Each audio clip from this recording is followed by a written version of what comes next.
Hello, BookTube. Well, as you can see, I have a guest. In fact, I have a guest again. What's very shortly ago, this guest was my guest in person. This is Christopher Russell from the BookTube channel, Christopher Russell. I'll leave a link to his channel down below. Uh, Hello, everyone. Wave all of my imaginary BookTube friends, all of whom are very happy that you managed to survive your trip to Hyde Cottage. I had no idea that Hyde Cottage was gathering a by name as being a lethal place. Did you manage to get home okay? Yes, despite everyone's apprehensions, I was able to get home okay. My arteries weren't so clogged that I ended up The arteries, falling the asleep at the digestive tract. wheel. That was all that I was hearing about. Oh yeah. People were concerned, but I survived. I had to sleep for 48 hours straight. Once I got home, I had to just dive into a bowl of fruit. But Again, these fruits and vegetable things. That's all I ever hear about. People go home and start eating fruits and vegetables. I maintain what I said when you were here, that the rest of you might have been suffering, but your taste buds were in heaven. they were. Can you at least reassure our viewers of that the place next door's food is delicious? Oh yes, oh yes, and the calzones live up to their reputation. It They was will destroy you, definitely, but you will die happy. yeah, exactly. I mean, they deep fry everything. Everything has is just swimming in grease, but your taste buds love it. They don't realize that this is basically suicide, but they love Yeah, it. that's helping a lot. But while you were here, you dug into a drawer of tech stuff, and Yeah, we're also talking about tech. And that's the yeah, subject I wanted to talk about today is reading tech, e-reading. yeah. Uh, and you when you were here, uh, you said something very interesting, and therefore it stood out. Why can't they Yeah. do interviews with me? Why don't they? I'm glad I got one interesting thing in. I'm glad I could be there for a week and Oh, leave you come with on, one that was a good interesting one. thing. That was anyway. You said at one point that Yeah, it really doesn't ultimately come down to the quality of the tech. It really comes down to just yeah, whatever combination you as a reader like the most. yeah, And that yeah, will really determine, except for, the tech bros that always want the newest thing, that will really yeah, determine what e-reader your spinning bottle lands on. yeah, This is yeah. true of you? Yes? Yeah, totally. Because, you have certain e-readers that, they get updated with certain things, and those updates, particularly to the physical device, might actually be, detriments to you as a reader. For example, you can upgrade to a new device that is better in every metric on paper, but it doesn't have page turn buttons anymore. And you might really rely on those and really like them, and use them all the time. And so, if that is the case, then getting an upgrade to the device you currently have is not going to do you any favors. I know that I like them. I don't necessarily need them, but there are certainly things like that for me take precedent over whether or not it's the newest piece of tech, or whether or not it's twice as expensive and it's got a better processor and things like that. Right. Some of them they'll announce that they have much faster page turns, much faster Yeah, refreshes, sharper image. yeah, The question you'll have as an e-reader is, where do you make the trade-off? right. What's worth it for the trade-off? Like for Yeah, instance, almost all the new Paperwhites or the Kobo equivalent of the Paperwhite are big. yeah. They're, I would say, uncomfortably big to just hold flat in your hand. I, the idea being See, that I discovered, yeah, I discovered when I was at your place that I actually like the big size. I picked up this one, and I really really enjoy how really, big it is. I have, and I don't want to go over. I mean, well, I've got my paper or my Oasis here that I've had for years, and I always liked the size of this. But it turns out that having a bigger size for me is even more comfortable, and I never would have realized that had I not, dug through your drawer. and for our viewers, that is a Books Note Air. Is that right? I don't know. So this It's been here for is, years, but I don't know what it is. yeah, it's a Books Note Air is what it's called. Yeah, Okay. yeah, So and in it's other got words, this fun racing stripe down the side. in other words, like for instance, the Kindle Scribe Yeah. was a full page device, and so you might have been skeptical looking at that, but now you know that you might like it. 100%, 100%. And that's what I said in a video recently, where I was like, the unfortunate thing is that it's more than just like a phone, because a phone, they're all relatively the same size, and you'll have experience with whether or not you like a bigger phone or a smaller phone. But with e-readers, it really helps to be able to take it home and read with it for a bit. At least one hour long read session with it, just to see how it feels in the hand, would help, I think, people so much in making a decision for what kind of e-reader they want to, eventually invest in. Because even 1 hour with an e-reader can tell you so much about whether or not you like the size of it, whether or not there are certain features that are important to you, what those features are, things like that. Yeah, that's I think why for instance Barnes and Noble, when they were rolling out their Nook, they made sure to have tables up at the front of the Yeah, store with the Nooks on them, so that specifically yeah, because you could handle them that way. yeah. You to point out to our readers, to our viewers here, you are young, right? You are 3 years younger than I am. Whole So 3 years. Yeah, you're a digital native. yeah, 100%. Yeah. So do you remember the first time you encountered e-reading? Well, I think my mom had a Kindle for a while, and a lot of people, for a time, for some reason, I really don't know why, but for a while, a lot of people had those Amazon Fire tablets, which were kind of like in the middle. They were kind of like, they weren't really a tablet, but they weren't really an e-reader. They were kind of like in the middle. Yeah. And she had one of those as well. And so I had an introduction to e-readers based on her, and I was completely uninterested because, I mean, I wasn't much of a reader at the time, but especially if I was going to read at the time, I always wanted to have a physical book. I think as I've become more and more interested in reading and been doing it longer and longer, and now I've gone through, I don't know, 5 moves where I've had to just take box after box after box of books. I'm looking at e-readers just with the utmost of severity and seriousness, because they're offering such tantalizing alternatives to a physical library. Moves will do it. Moves are awful. I'm in the middle of one right now. They will definitely do it. If you aren't a Yeah. convert to an e-reader this size, something that fits in the palm of your hand and has 7,000 books on it, if you want to convert by then, if you want to convert when you move, you'll be a convert soon after. But I love how, if I gut this room of all the books that are in it and I'm sitting just on the floor with this in my hand, I'll still have 700, 800, 1,000 books right there, even though my room will be completely empty. I mean, it feels crazy. So what about the process of conversion for you? You say when originally you weren't interested at all, and you preferred print and paper books, and you have a wall of them Yeah. behind you. Yeah. Uh, Yeah. but somewhere along the line, is it just that you gradually accommodated, or was there some point? I mean, you've done traveling in your life. Was that the Oh, point yeah. where you suddenly had a conversion moment? Yeah. Well, I hate when I'm traveling, I hate having a heavy backpack. It's one of my things that bugs me a lot. I try and keep my backpack as light as possible. And I remember I was going on a trip of some length, and so I was going to need more than one book with me. And I put like 3 books in the bag, and I was like, man, it's already getting so heavy. And then I could just put at the time, just my Oasis in there, and I had more books than I could read on that trip, times 7. And I was just like, why don't I just do this? Now, I will say that, I think that in a weird way, it helps to have experience with yourself as a reader and with reading, because in a weird way, I found that ebooks are not as they're not as easy to deal with if you're like uncomfortable with the process of reading books, or you're kind of new to it. For me, having the physical book and always like knowing where I was physically in the midst of the book was always very helpful, and I felt like I could make notes on it and leave sticky notes in it. It felt like a much more tactile experience, and I think that helped me at the beginning. But now that I've been reading for a couple of years, I feel like I'm more confident, and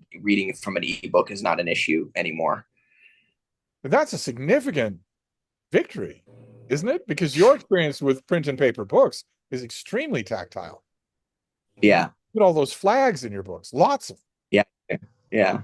And as you pointed out in a recent video, that just vanishes with ebooks. You can put as many bookmarks as you want in an ebook, but you don't need any tabs or anything.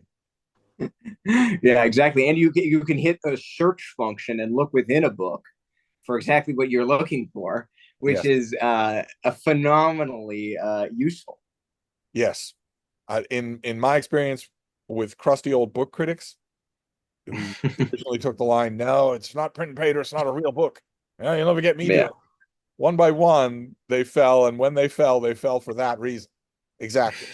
Because I I want to base a part of my dumb book review on Bloomington, Indiana, and one of these characters goes to Bloomington, Indiana, and I have no idea how to find that in the books. It's a novel, it's not indexed. With an e-reader, you can just ask. You can just, you can just ask this thing where that word occurs, Hmm. and there it will be. Yeah. Uh, Yeah. so what? But you were talking about it depends on your habits as a reader. Yeah. So what about those habits? Can like for instance, you are a hands-on reader, you're very involved, it's very tactile thing. You don't have any trouble Yeah. making the jump. So can you think of Yeah. a Well, type of reader who would have trouble? Do you know yeah, any? I think so. I think it can help being able to just being able to flip through a book and being able to sort of like orient yourself spatially when you're reading. I think that in an ebook, the thing that's nice about ebooks is that they're all the same. That's actually a nice thing about them, is that there isn't that variety where like I'm sitting and reading a book and I'm realizing how heavy this particular book is. I'm realizing how uncomfortable it is to read this particular book. And then I grab another one and I'm like, oh, well, this one's a lot easier to read from because the font's bigger and it's not as heavy and it's not as big as a book. The nice thing about e-readers is that they're all the same.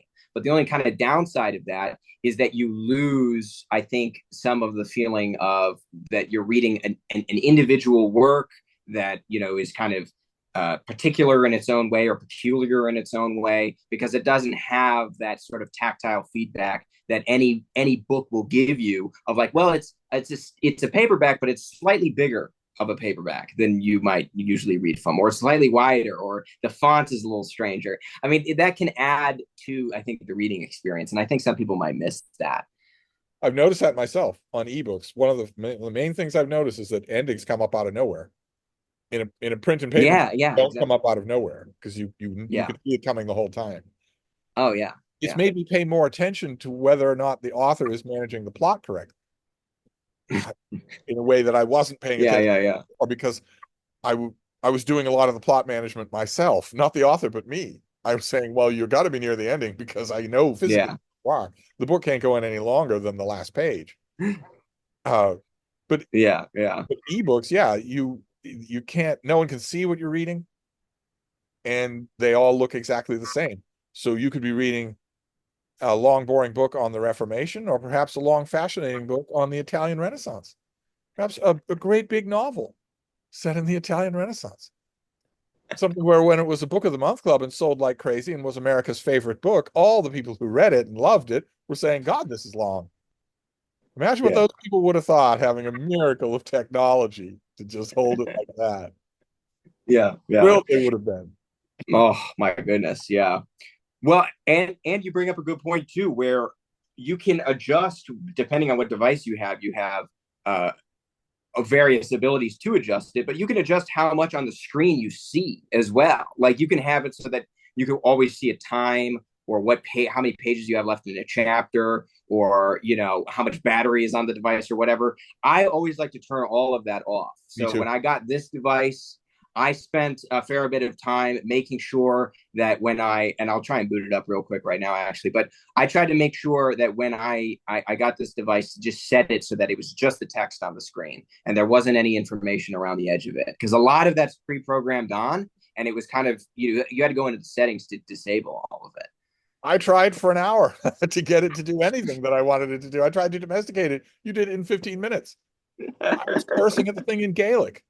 No, no, I don't want you to do that. I want you to do this. And it didn't do anything. Yeah, It was, yeah, it needed, I guess, a firmware update. Is that was that the term that Yes, it did get one of those by me. Yes. firmware update? And all of our viewers on both of our channels have been quipping for days that when you got back home, you also needed a firmware update. I guess Hyde Cottage is taking on this reputation as being the black hole of hospitality. But you mentioned on a recent video that you will be traveling again soon. Yeah, yeah. I'm in the middle of moving right now. And so there will be Is that traveling making you involved think in that. about, are you thinking about e-readers more in that regard? Yes, yes, yes. Because what I'm doing right now is I'm packing up my library, and I'll be making some videos about this on my own channel. But I'm going to be packing up my library, and a lot of these books are going to stay in boxes for a while. You know, I don't know to what extent that's going to look like, but even if they're not in boxes, I'm not taking them with me as I move around. I just can't. And even if I were to take one or two, I mean, that's certainly not a whole library that I can take when I just grab one of these. So. Have you done a quick just eyeball search of how many of the books behind you have as ebooks? Oh gosh. What would you estimate? I Is it 30%? I would probably say of those, because a lot of those are classics too that are I can get on Gutenberg, even if I don't have them. I'd say probably like 40%. Yeah. Wow. Yeah. My. Oh my. So when it comes to specific devices, are you really thinking of of moving all around with the larger one? You're really enamored of that larger size. That's a whole page that you're looking at. Yes. Yeah. Well, and it's so thin. It's such a thin thing. It doesn't feel, and it's light. It doesn't feel like a big uh thing to carry around. I mean, obviously it's bigger by a long shot than the Oasis, but the thing is like it'll fit into any backpack pocket, which is what I've never. This is too big to fit in your personal jeans pocket, so it's going to go in your backpack anyway. And if you're going to throw something in your backpack, I don't have an issue throwing something a little bit larger like this in That, there. You I know? think that's the appeal of the basic, is that it's the size of the palm of your hand. Yeah, Go yeah, anywhere. Whereas the yeah. larger ones, do I have one of those? No, I don't. The larger ones, the new Paperwhites are almost as big as an iPad mini. So, Yeah. so it's it's no longer a thing you can just casually slip in a pocket. What about the No, no, functionality no. of an e-reader? Do you get the full functionality out of it? Do you annotate? Yeah. Oh, yeah. That's a big thing for me, and that's something that this does even better than the Oasis does with highlighting. I just want to be able to press on the screen, drag my finger across it to highlight a passage, and then move on. And that is very easy on this thing. It's also easy to do on the Oasis as well, but having something like that, and then in both cases, a little window will pop up and say, "You've just highlighted this. Do you want to add a note?" And then you can add, a note within that highlight, which is so much easier than writing on a sticky note or writing in the margins or whatever. And then in the case of this one in particular, it comes with its own pen, and I can write on the margins even if I wanted to on my own. So, yeah. I asked it to annotate a text, and it categorically refused. You and Categorically, this thing just didn't get along, I guess. no. It was like out of 2001: A Space Odyssey. I'm sorry, I can't do that, Hal. I was like, all it needed was an update of some kind. Well, the other thing is these two things clearly have very different design philosophies. This is plug and play. We want to make this so that you can turn it on and it'll look good right out of the packaging, and you won't have a lot of features, but you won't really necessarily miss them because it'll look fine. And if you're just generally using an e-reader, you can do this. This one is with the design philosophy of let's make every single aspect of it customizable. So there are things in here that I just will never ever use. Long strings of words that I don't even recognize with a little toggle on and off switch, and I'm like, what is that even for?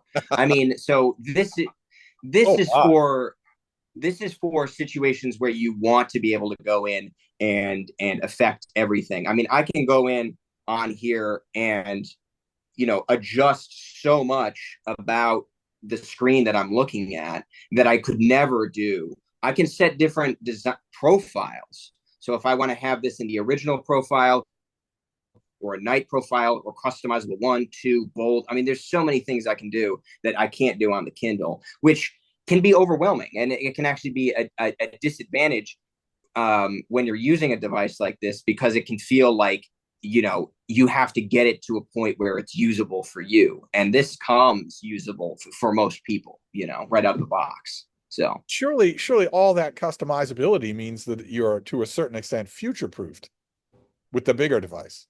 Surely it'll last yeah. you a lot longer, right? Before, how long will it take to run out of all that functionality? Oh yeah, and that I've noticed that this device is substantially faster than the Oasis. Like the guts of this thing are faster and better than what I see in the Oasis. And for example, the Oasis has certain things that like this can just do 10 times better, or the Oasis just can't do it at all. For example, if somebody sends me an EPUB, instead of going on my computer, downloading the EPUB and then emailing it to this, I can just access my email right on this and then download the EPUB Right. straight to the internal device's storage. So I don't even need to do that intermediary thing that Amazon makes you do, where you download it on another device and then email it to this device, which requires this to have internet connection. It requires this to have a steady enough internet connection to be able to receive that. You have to update your library. With this, I can just go to my email directly, download it straight onto the internal device here, and then I'm off to the races with reading it. So it's easy. It wouldn't let me do any of that either. Yeah, actually, I noticed that when I first picked it up and I'm looking, I'm like, why is it saying I can't access my email? Yeah. That's stupid. I just Also, when I made then a I note on updated a the text, firmware and I said, can I export this note to my email or somewhere? And I yeah, think it said, no, yeah. the note's not good enough. So I clearly got to learn better with you. But now I wonder how prevalent, like for instance, I'm assuming that you have friends your own age. That's a big I know, assumption. Yeah, I know. you're I really walking out on a limb there. but do any of well, I guess maybe you fall into the same category as a lot of booktube and you don't have a lot of reading friends. Yeah. Are you going to ask if any of them have e-readers? Yeah. No, no, Your mother had absolutely one. not. Yeah, no, none of my friends do. I think that e-reading is like a particular thing, because I really do think that people, if they're just casually into reading, are just automatically going to want to have the physical book. And I get it. Like if I were buying 5 books a year, maybe, and I was reading 5 books a year, well, I don't really have any reason to not want the physical one. I mean, we start to run into a lot of reasons. The utility of these things starts to come in when you're living a life that includes a lot of reading, a lot of books, and you just don't have you run up against the physical constraints of those physical books, and then this offers itself as an alternative. I don't think you really run into those nearly as fast if your reading includes one read of like Catcher in the Rye in the Fold of in Our Stars or something like that a year, something like that. So Yeah. Yeah, that's true. I wonder how many of and we have these too, yeah, I which was just you gonna can say how use. many of those casual readers just read on their phone. Yeah. Just don't bother. I mean, I wonder how many people who aren't diehard readers would consider it weird to have an extra device that you read on. Yeah. I've had young people say that to me. Yeah. Yeah. That's odd that you have a device to read on. Can't you just read on your phone? And I've had to gently point out to them, well, when's the last time you spent any undistracted time on your phone? Yeah. It doesn't happen. Yeah. It doesn't No. happen. Your phone is Yeah. a distraction. Yeah. Yeah. So That's my only that's my only complaint with audiobooks, is that it's an app on your phone and you've got your earbuds in, you're ready to go to read an audiobook or to listen to an audiobook, but it's right next to the YouTube app, or it's right next to the TikTok app or anything like that. Like you are in prime position to just do anything but start to listen to an audiobook. so it sounds like although you are a digital native, you weren't an e-reading native. So No. I'm wondering, Mm-mm. you have it sounds like the e-reader of your dreams, something that really, as the kids say, vibes with you. Uh, so given that, see, I know the lingo. Given You that, do. You what always have. would ever prompt you to say, well, no, I actually feel like a book. I feel like a printed paper book now. What would what would prompt you to do that? Do you periodically Oh, have it's always to?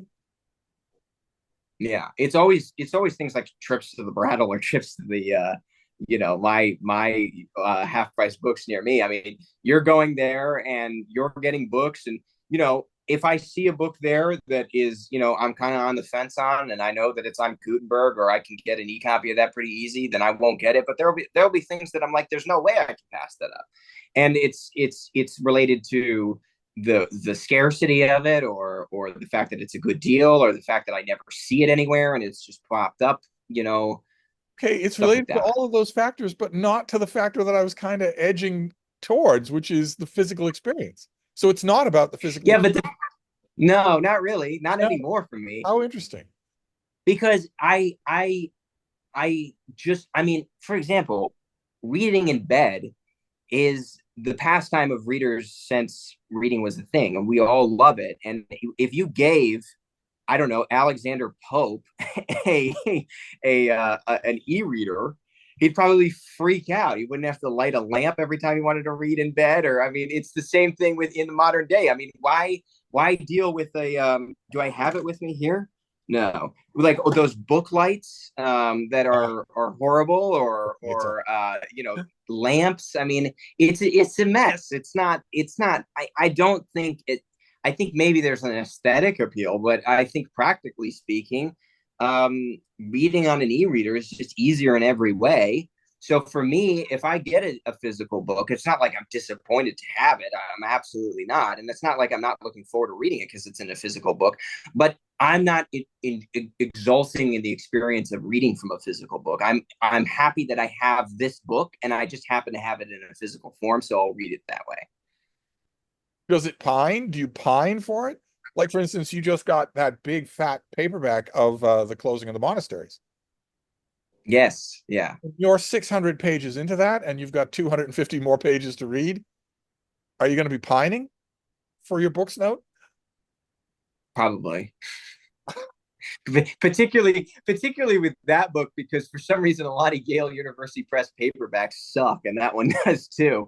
I don't know why, but the pages are completely brittle. The text goes right to the edge of the page. There's no margin. It drives me crazy. But yeah, there are certain books. There are certain books that the physical copy is nice to have because it's just a nice copy to have.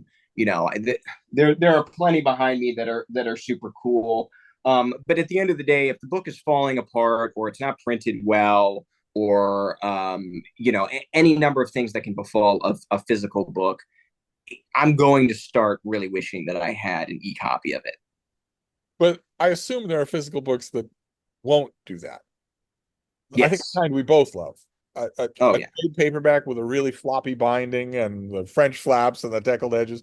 That is an aesthetic experience, a handling experience that, like you Yeah. say, all ebooks are the same. Yeah. Yeah. It's not like the extra frills will mean anything. Oh yeah. Yeah. I just got a copy of Jane Austen's Emma that I was really happy to get. I could very easily get that on Project Gutenberg. I don't need to spend $4 on it, but that was worth it for me. So yeah, there definitely are physical copies of books that I'm willing to have. And but I'm seeking them out because I like them. I'm not making compromises anymore with like, oh, I'll read it in the physical copy even though this edition is falling apart or whatever. I really don't have to do that anymore. If I want to get a book in a physical copy, I will, because I enjoy something that the physical copy is offering. Well, you have to cut Yale University Press a little slack, right? I mean, their operating budget is only $570 million a year. Yeah. So much you can do when you're counting pennies like that. There's only so much you can do. But I noticed, for instance, a great big heavy copy of Foucault's Pendulum behind you, right? Which is not Yeah. a picnic to read. And isn't it that it wedged right next to a Yeah. 7th century, which is twice its size? Yeah, yeah, that one is a good example. I was reading the Soviet Century physically in a book, and then I was able on Libby to check out the EPUB version of it, and I did, and I read the rest of it on my Oasis because that was just not good. I just was not enjoying that experience. Same thing with Carlos Ayres Reformations. Same thing. Well, not with the Soviet Century, or it was with the Soviet, but the House of Government I read physically all the way to the end. But something like Foucault's Pendulum, or I think for me, and I know this is a weird thing, but for me, it's different when it's a novel. If it's a novel or a piece of fiction, I'm much more willing to have it physical than I am if it's a piece of nonfiction. Because if it's a piece of nonfiction, I'm using the search function all the time. I can click on the book and go right to the footnote or the endnote, and I don't need to flip back and forth. I can highlight so much easier. I mean, if it's a novel like Foucault's Pendulum and I'm just enjoying it because it's a great book, I'm okay with having that in a physical copy. But if it's when I start dealing with books like the Soviet Century or whatever, I'm like, man, the physical aspects of this are just not. And by the way, Princeton University Press puts out amazing hardcovers. That is an amazing hardcover. It's bulletproof. I can have that for the rest of my life and read it 1,000 times and it won't fall apart. It is so wonderfully put together. I'm not saying that they're doing a bad job with that. I'm just saying that it just doesn't compare to the functionality of the e-reader. Oh, I mean, think about Reformations. Not only is it a really long book, but it's actually oversized. So it's incredibly Yeah. convenient. And the text is small. Yeah, it's incredibly Yeah. I am deep involved in a gigantic Princeton book about World War One. And Mm. I've lost track of how I'm towards the end of it. I'm getting ready to delve into the endnotes, and I've lost track of how many times I've just sort of asked the printed page to help me out here. And it doesn't do that. It doesn't even know what I'm asking. It just sits there. It doesn't know I'm asking anything. Would Princeton be willing to send you the EPUB I have the of books like that? the Okay. publicist sent me the EPUB months and months ago. It's just that I have the physical book. It feels like I should just Yeah. support it, but it is such a barbaric experience. Right. And then you start to pine over how much better this experience would be if the publishing world had gone all in on it the way they promised they would 10 years ago and did. Oh yeah. The minute sales started to deviate even a little, they abandoned it wholesale. Yeah. But they didn't abandon their greed. So No. your ebook will still cost you $30 sometimes. Yes. Yes. Which is ridiculous. All ebooks should cost the same, in my opinion. They're all the same product, pretty much. I know. Yeah, they should cost the same, and it should be very little. Yeah. And yet, despite all this talk about e-reading and the convenience of it, the first thing you did when you got home was to go to a used bookstore. Of course, I had to. And the first thing I do every day is think about, is this a good day to go to the used bookstore and pile up on used books? Even though you can attest to the fact that there are lots of books here. Yes, I can. Yeah. So I guess You somehow, have a little buffer and it gets filled up. oh, my little buffer. Oh, it's so battled right now. It's like this much of one shelf. And like a lunatic, I think, well, I don't have a problem as long as I've got that little buffer. As long as that's there, well, then I don't have a problem. No, I've got plenty of room. Oh God. As long as I leave a little bit of whiskey left in the bottle, then Yeah. I don't. Whereas I've got all the room in the world on these little devices. This Yeah. is like I've got enough room left on my iPad mini for I don't know 100,000 books, more than Yeah. literally I could ever read in a lifetime. Even on this Samsung phone, plenty of room for Yeah. books. So Yeah. Yeah. I guess it has And technology has, yeah, technology has gotten to the point where it's like, you know, it's rendering video games in, basically the most realistic way that you could imagine. It's obviously we're doing things with AI and stuff like that. The amount of technology that e-reading requires is just a tiny little sliver of that. I mean, we have memory. The reason we have memory banks that are terabytes and terabytes worth of storage on them is because there are massive files that require that. Ebooks never will. No matter what your ebook, no matter how big your ebook is, it'll never take up more than, I don't know, a gig, maybe max. I mean, never will it your physical life, the amount of technology that we need in our readers, even if technology just completely levels out and we never get any advancements in terms of like microchips or anything like that, we still have enough technology to keep e-readers happy for ever. I mean, there's no reason that you could just put more and more room on a device, and then eventually you put so much room on a device that people are like, well, I'll never fill that. I'll never fill 1 million books on on an e-reader. That's crazy. So Yes, readers are not a big priority for, for, for tech companies, unfortunately.